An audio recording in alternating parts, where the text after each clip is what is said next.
It doesn't matter if you live in New York City or Sioux Falls, South Dakota. More people are ending up behind bars facing immigration charges. And while we haven't seen the armored vehicles and armed agents rushing into buildings, the Sioux Falls area and the state as a whole has still seen an increase in immigration-related arrests.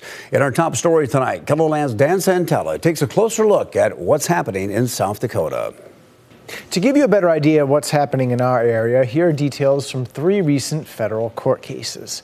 In the first, a special agent with Homeland Security Investigations arrested a Honduran man in Sioux Falls after running his license plate and discovering he was in the country illegally.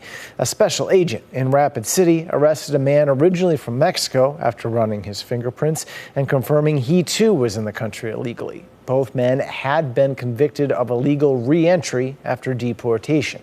In a third case, an ICE agent arrested a man originally from Guatemala in Sioux Falls.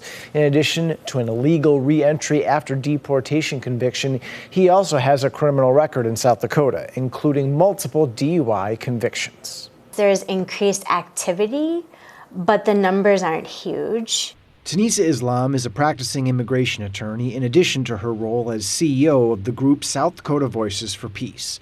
She says that previously, Immigration and Customs Enforcement, or ICE, prioritized serious crimes, but we're now in a new era. Evidence is showing us anyone with a criminal background, whether it's a conviction, whether they've done their time, if you will, whether they even haven't had a day in court yet, if that's on their record.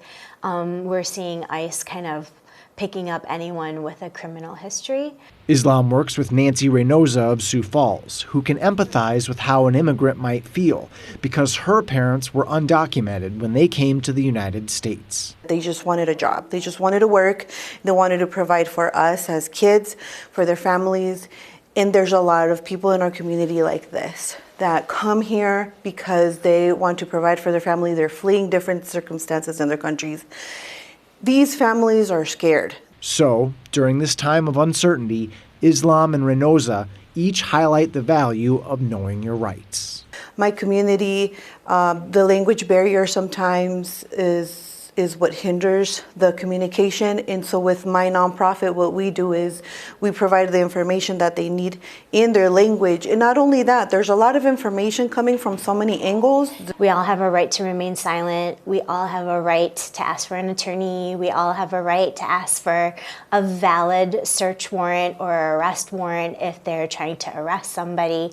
These are all constitutional rights for every person that is in the boundaries of the United States. Immigration status does not matter. In Sioux Falls, Dan Santella, KELOLAND News.